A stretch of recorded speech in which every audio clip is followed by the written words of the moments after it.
Hey friends. Well, I woke up this morning and turned on my I didn't actually wake up this morning and turn on my meditation app.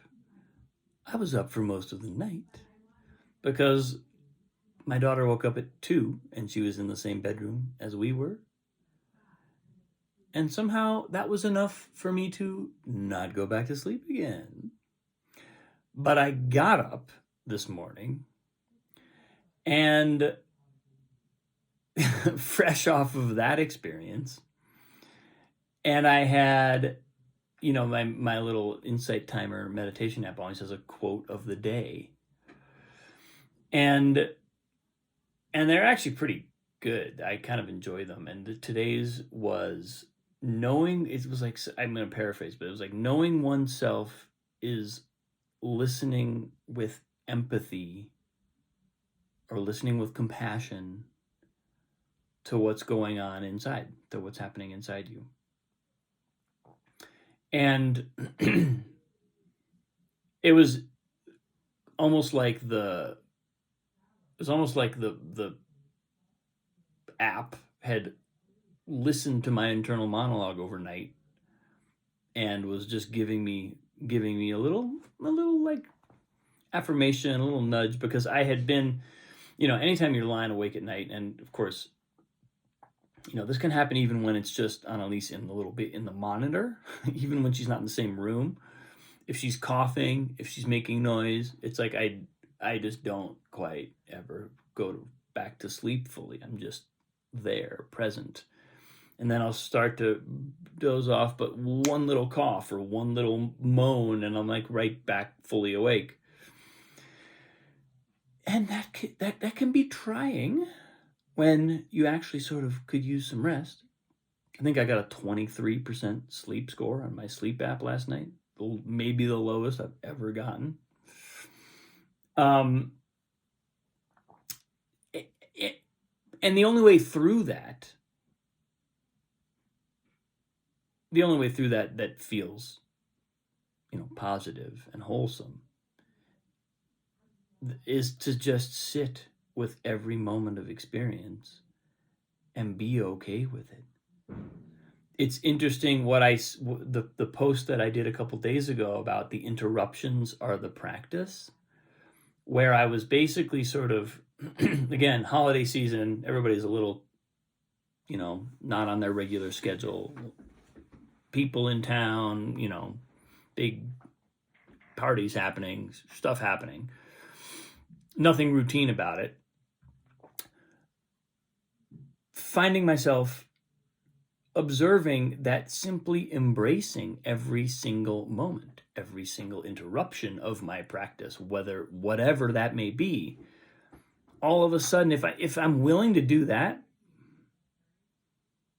then I can meditate all day long. I can meditate all night long, even as I have sleeplessness. That doesn't mean I'm sitting on a cushion or that my awareness is necessarily focused in the same way that it is in meditation, but it means I can embrace every moment with the same level of presence.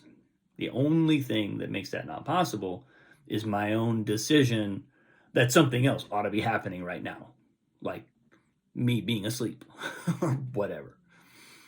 And then I got up this morning, so I got up early because I was like, might as well. Did my routine, and Annalise came in while I was meditating. I was sitting in meditation. She came in, and she just, something about, I could tell I was sitting, I had a really nice sense of stillness. The house was really quiet. Just kind of that nice early morning Santa Fe energy. And Annalise came down, she found me, and I didn't even ask her to sit with me, but she just kind of came up and she was like, I want a blanket. So she got a blanket, she got a pillow, and then she sat down next to me and meditated for, probably, I don't know, 60 seconds, maybe like 2 or 3 minutes. Not long. but I felt like she was being invited into the space, because I wasn't.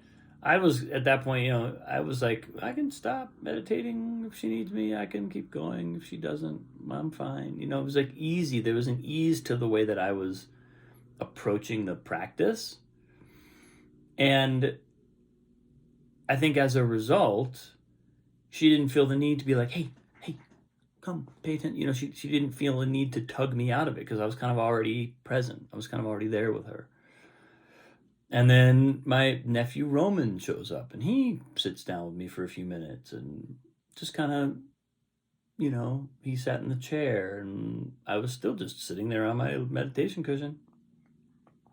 And it really is kind of a, it sounds so obvious, but it's really kind of a big step for me to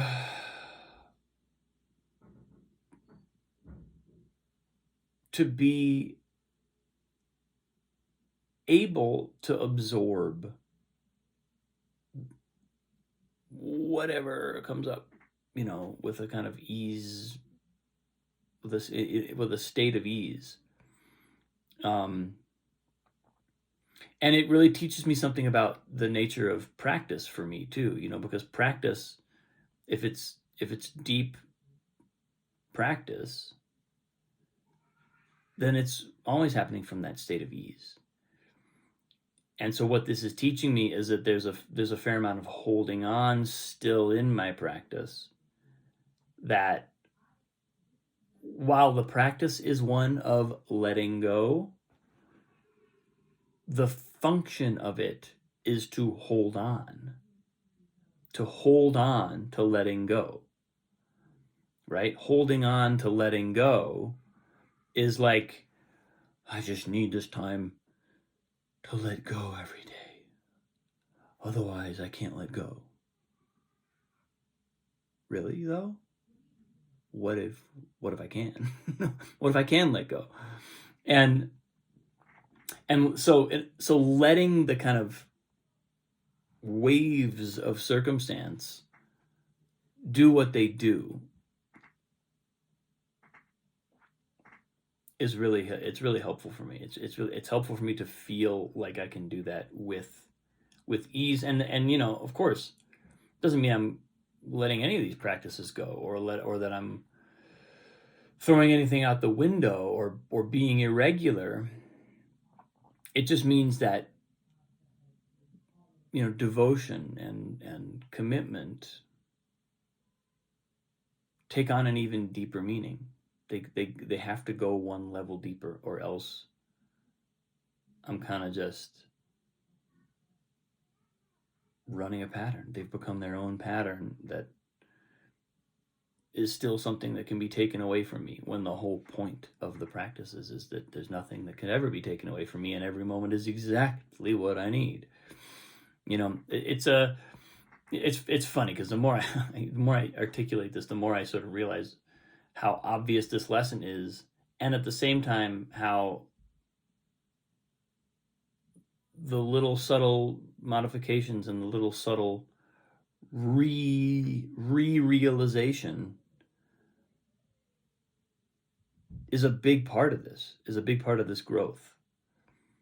It's not that what I'm saying may sound obvious, but it's actually not. There is actually a real revelation in there. There's movement there. There's a new thing happening to me.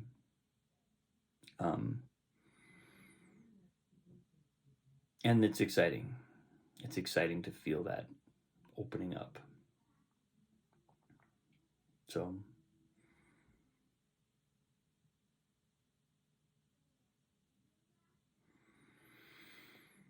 yeah, that's where I am today, people. Thanks for watching. Have a great day. Appreciate you. Much love. I'll see you soon.